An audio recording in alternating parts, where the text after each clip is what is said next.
Hello, എല്ലാവർക്കും പുതിയൊരു വീഡിയോയിലേക്ക് സ്വാഗതം. അപ്പോൾ ഇന്ന് നമ്മളൊരു ഫാമിലി ഗെറ്റ് ടുഗദർ വ്ളോഗാണ് എടുക്കുന്നത്. അപ്പോൾ ലോങ് വീഡിയോ ആയതുകൊണ്ട് തന്നെ പാർട്ട് 1 പാർട്ട് 2 ആയിട്ടാണ് ഞാൻ അപ്ലോഡ് ചെയ്യുന്നത്. അപ്പം ആദ്യമായിട്ടാണ് എൻ്റെ ചാനൽ കാണുന്നെങ്കിൽ സബ്സ്ക്രൈബ് ചെയ്യൂ കേട്ടോ. അപ്പോൾ നമുക്ക് നേരെ വീഡിയോയിലേക്ക് പോകാം. അപ്പോൾ ഇതാ ഒരു ഉച്ചയ്ക്ക് 2:30 ആയപ്പോൾ ഞങ്ങളിതാ വീട്ടിൽ നിന്ന് ഇറങ്ങി. ഞാനും അച്ഛനും അമ്മയും മോനും കൂടിയാണ് പോകുന്നത്. 2:30 ഇറങ്ങി ഒരു 3:15 ആകുമ്പോഴത്തേക്ക് ഞങ്ങൾ അവിടെ എത്തിയിട്ടുണ്ടായിരുന്നു. പക്ഷേ കുറച്ച് ആൾക്കാർ മാത്രമേ എത്തിയിട്ടുള്ളായിരുന്നു കേട്ടോ. അത് ഒരു പുഴയുടെ സൈഡിലായിട്ടാണ് റിസോർട്ട്, നല്ലൊരു കുഞ്ഞ് റിസോർട്ട്. ഇതാ കയറി വരുമ്പോൾ തന്നെ ഫാമിലിയുടെ പേരൊക്കെ എഴുതിയിട്ട് വെങ്ങാലിപ്പറമ്പത്ത് കുടുംബ സംഗമം എന്നൊക്കെ എഴുതി നല്ല സെറ്റപ്പാക്കി വെച്ചിട്ടുണ്ട്.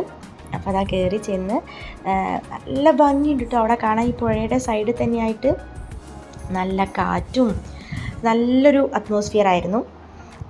അപ്പോൾ ഞങ്ങൾ നേരത്തെ എത്തിയോണ്ട് തന്നെ കുറച്ച് വീഡിയോയും കാര്യങ്ങളൊക്കെ എടുത്ത്, അതുപോലെ തന്നെ കുറേ കാലം മുന്നേ കണ്ട ആൾക്കാരൊക്കെ ഇപ്പോൾ ഞാൻ ആ സംഗമത്തിന് പോയപ്പോഴാണ് കണ്ടത്.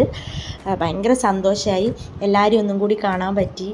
ഇപ്പം പ്രായമുള്ളവരാണെങ്കിൽ തന്നെ ചെറിയ മക്കളെയൊന്നും നമ്മളെ കുടുംബത്തെ കണ്ടിട്ടുണ്ടാവില്ല. ഇങ്ങനത്തെ ഓരോ കുടുംബ സംഗമങ്ങൾ നടത്തിയിട്ടുണ്ടെങ്കിൽ ആ ഒരു ഒത്തുചേരലിന് നമുക്ക് എല്ലാവരെയും കാണാം.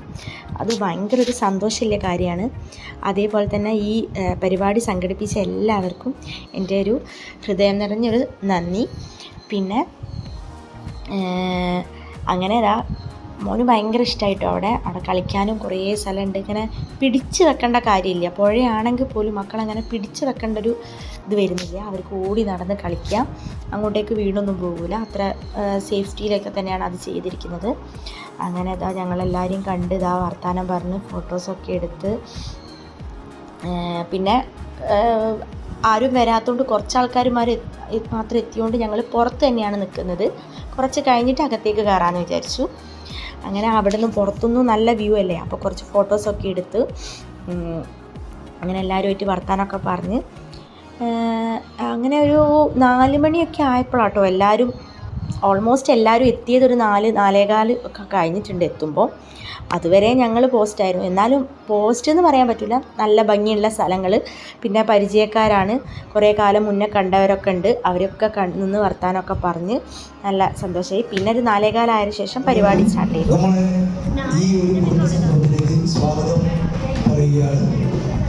ആദ്യമായിട്ട് ഈ ഒരു കുടുംബസംഗമം എന്ന ചിന്ത വന്നത് നമ്മളെ കുടുംബത്തിലുള്ള എൻ്റെ അനിയന്മാരായിട്ടുള്ള 3 ആളുകളാണ് ഇതിന് തുടക്കം കുറിച്ചത്. മുത്തു, അനന്തു, സുജയ്, ഇവരാണ് ഇതിൻ്റെ പ്രധാന സംഘാടകർ എന്ന് പറയുന്നത്. അവരാണ് ഇത് നടത്തിക്കൊണ്ട് പോകുന്നത്, ഇതുവരെ എത്തിച്ചത്. അതിൻ്റെ എല്ലാ കാര്യങ്ങളും ഫോളോ അപ്പ് ചെയ്തവരാണ്. അപ്പോൾ ഇത് സ്വീകരിക്കാൻ വേണ്ടി സംഘാടകർ വേണം. പക്ഷേ സംഘാടകർ അതുവരെ ഇവിടെ ഉണ്ടായിരുന്ന ഓരോ കാര്യങ്ങൾക്ക് ഒരു അതിനുശേഷം കുറിക്കാൻ പോയ സമയത്താണ് ബാക്കിയുള്ളവർക്ക് എത്തിയത്. അതുകൊണ്ടാണ് ഇത് വരുമ്പോൾ ആൾക്കാരെയും കാണാറുണ്ട്. അരിയാണ്ടൊക്കെ എനിക്ക് തോന്നുന്നത് ഇവിടെ 2 മണിക്ക് എത്തിയിട്ടുണ്ടെന്നാണ് തോന്നുന്നത്. ഇവിടെ അരിയട്ടവിടെ ഉണ്ട്. അപ്പോൾ അറിയാത്ത കുട്ടികളുണ്ടാവും, അപ്പോൾ എൻ്റെ അച്ഛനെ അറിയാത്തവരുണ്ടാവും, പാപ്പിനെ അറിയാത്തവരുണ്ടാവും. അങ്ങനെ എല്ലാവരും പരസ്പരം അറിയാത്ത ആളുകൾ തന്നെ കുറേ ഉണ്ടാവും. കാരണം വരുന്ന തലമുറ, അതായത് ചെറിയ മക്കൾ, നമ്മുടെ ചെറിയ മക്കളെ കായിക പരിപാടി എന്ന രീതിയിൽ ചെറിയ കുട്ടികളും വലിയ ആളുകളായാലും കുറച്ച് ചെറിയ കളികളാണ്. പിന്നെ അതിനുശേഷം ഒരു ചായ കൂടി അതിന് ശേഷം വന്നിട്ട് നമ്മൾ പിന്നെ ഒരു ചെറിയൊരു കലാപരിപാടി കുറച്ച് ആൾക്കാരുടെ ലിസ്റ്റ് നമ്മൾ ഗ്രൂപ്പിലിട്ടിട്ടുണ്ട്. അതാണ് നടക്കുന്നത്. അപ്പോൾ അതിൻ്റെ അടുത്ത് ഭക്ഷണവും കാര്യങ്ങളും വരും, അത് കഴിക്കാം. അതിന് ശേഷം എല്ലാവർക്കും സന്തോഷത്തോടുകൂടി വീട്ടിലേക്ക് മടങ്ങാമെന്ന് വിശ്വസിക്കുന്നത്. ആ രീതിയിൽ പോകാം. അപ്പോൾ നമ്മൾ ഈ ഒരു പരിപാടിക്ക് താൽക്കാലികമായിട്ട് 2 ആൾക്കാരെ ചുമതലപ്പെടുത്തി. ഒന്ന് കൺവീനറായിട്ട് മുത്തൂനെയാണ്. മുത്തൂന് ഇന്നലെ തൊട്ട് കന്യാകുമാരി വിളിച്ചതുകൊണ്ട് പനിയാണ്, ഈ എണീക്കാൻ കഴിയുന്നില്ല. ആ ഒരു അവസ്ഥയാണത്. അപ്പോൾ കുറേ കൈകാര്യങ്ങൾ ചെയ്ത മുത്താണ്. കൂടെ സുജയും അനന്തും ഒപ്പം തന്നെ ഉണ്ടായിരുന്നുണ്ട്. അപ്പോൾ അവരാണ്. അപ്പോൾ ഈ നമ്മളിങ്ങനെയുള്ള വേദിയിൽ അവരെ ഒരു 2 വാക്ക് സംസാരിക്കാൻ വേണ്ടി സുജയിനെ വിളിക്കുകയാണ്. വിളിച്ചപ്പോൾ കുറേ ആൾക്കാർക്ക് വരാൻ പറ്റിയില്ല. പക്ഷെ നമുക്ക് അടുത്ത മാസത്തെ പരിപാടി ഉഷാറാക്കാന്നുള്ള ലെവലിൽ ഞാൻ എടുക്കണം. അടുത്തതായിട്ട് അനന്തോന്ന് ഞാൻ പറ്റി.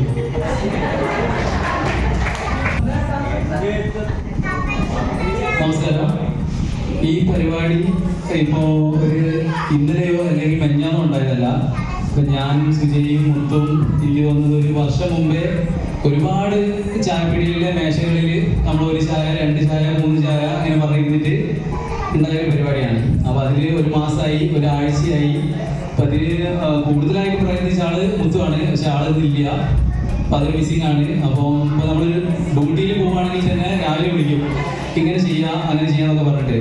അപ്പോൾ നമ്മൾ പ്രതീക്ഷിച്ച് എല്ലാവരും വന്നിട്ടുണ്ട്. അപ്പോൾ അടുത്ത പ്രാവശ്യം ഇതിനേക്കാളും മനോഹരമാക്കാൻ പറ്റും വിചാരിക്കുന്നത്. വന്ന എല്ലാവർക്കും എൻ്റെ വക ഒരു എന്താ പറയുക, എൻ്റെ ഹൃദയത്തിൽ നിറഞ്ഞ സന്തോഷം ഞാൻ അറിയിക്കുന്നത്. അപ്പം താങ്ക് യു. ബാക്കി കൂടുതൽ കാര്യങ്ങൾക്ക് വേണ്ടി ഞാൻ സുബിമാമനെ ശ്രമിക്കണം. എല്ലാവർക്കും നമസ്കാരം. ഇവർ കുറേ കാലങ്ങളായിട്ട് എന്നെ വിളിക്കുന്നു, സുബിയമ്മ അതൊന്നും ചെയ്യണ്ടേ, നമുക്ക് നടത്തില്ലെന്ന്. ആദ്യം ഒരു ടൂറായിരുന്നു പറഞ്ഞത്, നമുക്കൊരു ടൂർ പോവാം ഫാമിലി ആയിട്ട്, ഒരു ദിവസം പഠിക്കുന്ന റിസോർട്ട് എടുത്തിട്ട് നിൽക്കാമെന്ന് പറഞ്ഞു. അങ്ങനെ ഞാൻ പറഞ്ഞു ഓക്കെ, നിങ്ങൾ മുന്നോട്ട് പോയിക്കൊണ്ട് ഞാൻ കൂടെ ഉള്ളത്. ഒരു 2 ആഴ്ച കഴിയുമ്പോൾ വിളിച്ച് അത് നടക്കൂല, അത് ബഡ്ജറ്റ് നമുക്ക് നടക്കൂല, അതുകൊണ്ട് നമുക്ക് നാട്ടിൽ തന്നെ ഒരു റിസോർട്ടാക്കാൻ. അങ്ങനെയാണ് ഇവിടേക്ക് എത്തിയത്. ഇതിനു വേണ്ടി ഏറ്റവും കൂടുതൽ ബുദ്ധിമുട്ടിയത് മുത്തുവാണ്. മുത്ത് പനിച്ചിട്ട് ഇന്നലെ ഹോസ്പിറ്റലിൽ നിന്ന് ഡിസ്ചാർജ് ആയിട്ട് വീട്ടിലുണ്ട്. പനത്തിപ്പെടാൻ പറ്റാത്തതുകൊണ്ടാണ്. അതുകൊണ്ട് തന്നെ ഈ സംഘാടനത്തിൽ ചെറിയ ചെറിയ പിഴവുകളും പോരായ്മകളൊക്കെ ഉണ്ടാവും. അതെല്ലാവരും സഹിച്ചുകൊണ്ട് സഹകരിച്ച് ഇന്നത്തെ ഒരു ദിവസം അവിസ്മരണീയമാക്കി നമുക്ക് വിജയമെന്ന് പറഞ്ഞുകൊണ്ട് നിർത്തുന്നു. ഈ കുടുംബസമാജത്തിൽ എല്ലാവരും എത്തിപ്പെടുന്നതിൽ വളരെയധികം സന്തോഷമുണ്ട്. എല്ലാവർക്കും നന്ദി പറയുന്നു. നമസ്കാരം. നമ്മളെ ഈ തറവാടിലെ ഏറ്റവും മുതിർന്ന ആളായുള്ള രവീന്ദ്രബാബുവിനെ ഒരു പൊന്നാട അണിയിക്കുക എന്നുള്ളൊരു ചടങ്ങാണ് നമ്മൾ ഉദ്ദേശിക്കുന്നത്. ആ ചടങ്ങിൻ്റെ ഇപ്പോൾ മൊത്തത്തിൽ എടുക്കാൻ സുജയത് എടുക്കാൻ വേണ്ടി ആ ചടങ്ങ് കഴിഞ്ഞ് നമുക്ക് മക്കളായിട്ട് എന്ത് ചെയ്യാം, ഒന്ന് പുറത്തേക്ക് ഇറങ്ങാം, അതിനുശേഷം ബാക്കിയുള്ള കാര്യങ്ങൾ ചെയ്യാം. പ്രിയപ്പെട്ട നമ്മുടെ ബംഗാലിപ്പുറത്ത് കുടുംബത്തിലെ നമ്മളെ കാരണവർ രവീന്ദ്രബാബൻ, അതുപോലെ ഓമാമൻ, മറ്റ് ബംഗാലിപ്പുറത്തെ കുടുംബാംഗങ്ങളെ, മറ്റു സുഹൃത്തുക്കളെ, നമ്മൾ വളരെ സന്തോഷമുള്ള ഒരു നിമിഷമാണ് നമ്മൾ എല്ലാവരും ഇപ്പോൾ ഇവിടെ പങ്കുവെക്കുന്നത്. ഇവിടെ സൂചിപ്പിച്ചതുപോലെ നമ്മുടെ മുത്തുവും ആനന്ദവും സുജയും സുജിനുമാണ് ഇങ്ങനെ ഒരു ആശയം കൊണ്ടുവന്ന് ഇത് നടപ്പിലാക്കിയത്. അവരെ പ്രത്യേകം അഭിനന്ദിക്കുകയാണ്. ഇങ്ങനെ നമ്മൾ എത്രയോ വർഷമായിട്ട് നമ്മുടെ കുടുംബത്തിലെല്ലാം തന്നെ നമ്മൾ കല്യാണം അങ്ങനെയുള്ള പരിപാടികൾക്കെല്ലാം തന്നെ ആളുകളെ കാണുകയാണ്. ഇവിടെ ആശിക്ക് സൂചിപ്പിച്ചതുപോലെ പിന്നെ നമ്മുടെ ആളുകളായിട്ടുള്ള ഒരു തരത്തിലുള്ള ബന്ധങ്ങളില്ല. ഇപ്പോൾ പല കുട്ടികളും തന്നെ നമ്മൾ ആരാണെന്നുള്ളത് അറിയുന്നില്ല. അപ്പോൾ അതുപോലെ ഇല്ല, നമ്മളിതുപോലെ ഒരു കൂടിച്ചേരലും ഒത്തുചേരലും എല്ലാം തന്നെ നമുക്ക് വേണം നമ്മുടെ കുടുംബങ്ങൾ നിലനിൽക്കാൻ വേണ്ടി. അങ്ങനെയുള്ള ഒരു ബന്ധങ്ങളെല്ലാമായിട്ട് നമുക്ക് പരസ്പര വിശ്വാസത്തോടെ നമുക്ക് മുന്നോട്ട് പോകണം. അതുപോലെ ഇവിടെ ഇപ്പോൾ ഇത് 2 മണിക്ക് നമ്മൾ ഇവിടെ വിളിച്ച് അനിയേട്ടനൊക്കെ 2 മണിക്ക് തന്നെ എത്തിയിരുന്നു. അനിയേട്ടൻ പുറക്കാട്ടി പുഴയുടെ അപ്പുറത്തേക്കില്ല, സമയം മനസ്സിലായിട്ടില്ല. ഇവിടെ ഏകദേശം ഒരു 2 മണി പറഞ്ഞാൽ 3-3:30 തുടങ്ങിയത്. ഇനിയിപ്പോൾ അടുത്ത പരിപാടിക്ക് അനിയേട്ടനൊന്നും കഴിയുമ്പോൾ നേരം വൈകിയത് നമുക്ക് എന്തായാലും കൃത്യസമയത്ത് തന്നെ തുടങ്ങണം. ഇങ്ങനെ ഒരു പരിപാടി സംഘടിപ്പിച്ച ഇവരെ ഒരിക്കൽ കൂടി അഭിനന്ദിച്ചുകൊണ്ട് എല്ലാവർക്കും നല്ലത് വരട്ടെ എന്ന് മാത്രം ആശംസിച്ചുകൊണ്ട് നിർത്തുന്നു. നമസ്കാരം. എല്ലാവർക്കും നമസ്കാരം. ആവശ്യത്തിന് അധികം കേട്ടിരിക്കാൻ ഞാനിവിടെ. കാരണം ഞാനങ്ങനെ പറഞ്ഞെങ്കിലും ഇതിനേക്കാളും കുറച്ചുകൂടി വലിപ്പമുള്ള പരിപാടിയൊക്കെ നമ്മൾ ഹാൻഡിൽ ചെയ്തുകൊണ്ട് പറയാം. കുറച്ച് ബുദ്ധിമുട്ടാണ് ഇങ്ങനെ ഒന്ന് സ്വരൂപിച്ച് റെഡിയാക്കാൻ. ഞാൻ പിന്നെ ഓരോരുത്ത് പറഞ്ഞാൽ 2 മണി പറഞ്ഞാൽ 2:30 തുറന്നൂലേ വരുമെന്ന് ചോദിച്ചുള്ളൂ. എനിക്ക് ആവശ്യത്തിന് കേട്ടിരിക്കുന്നത് വേറെ കുഴപ്പമില്ല. എന്തായാലും ഇനി മുന്നോട്ട് നമുക്ക് സമയത്ത് തുടങ്ങിയാൽ 7 മണിക്ക് ഇത് തീരണമെങ്കിൽ കുറേ പരിപാടികൾ പ്ലാൻ ചെയ്തിരിക്കുന്നതാണ്. അത് ഭംഗിയായിട്ട് പോട്ടെ വെച്ചിട്ടാണ് ഞാൻ അവരോട് പറഞ്ഞത്. അങ്ങനെ തന്നെ പോട്ടെ വിചാരിക്കുന്നത്.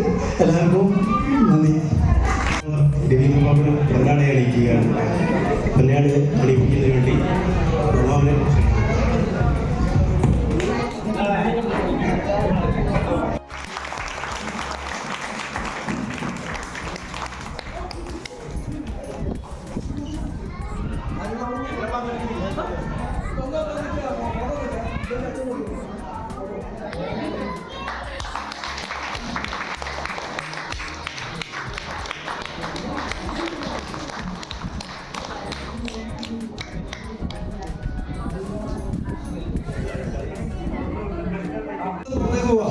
അവിടെ വെച്ചിട്ട് കലാപരിപാടി, കായിക പരിപാടികൾ, കുട്ടികളുടെ പരിപാടി, അങ്ങനെയൊക്കെയാണ് നമ്മൾ ഉദ്ദേശിച്ചത്. സുജയ്യ എന്താ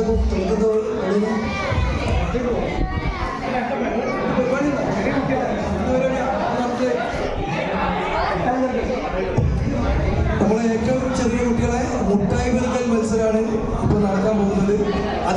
എല്ലാവരും ആ സ്റ്റേജിൻ്റെ പുറത്തുള്ള സ്റ്റേജിൽ ആ സ്റ്റേജിൻ്റെ അടുത്തേക്കൊന്ന് അങ്ങനെ ആദ്യം തന്നെ സ്പോർട്സ് ആയിരുന്നു. അങ്ങനെ സന്ധ്യ കഴിഞ്ഞപ്പോഴാണ് ജെൻസിൻ്റെ മ്യൂസിക്കൽ ചെയർ നടത്തിയത്. അപ്പം ലൈറ്റൊക്കെ പോയിട്ടുണ്ടായിരുന്നു, അത്രയും ലേറ്റായി. പിന്നെ ഞങ്ങൾ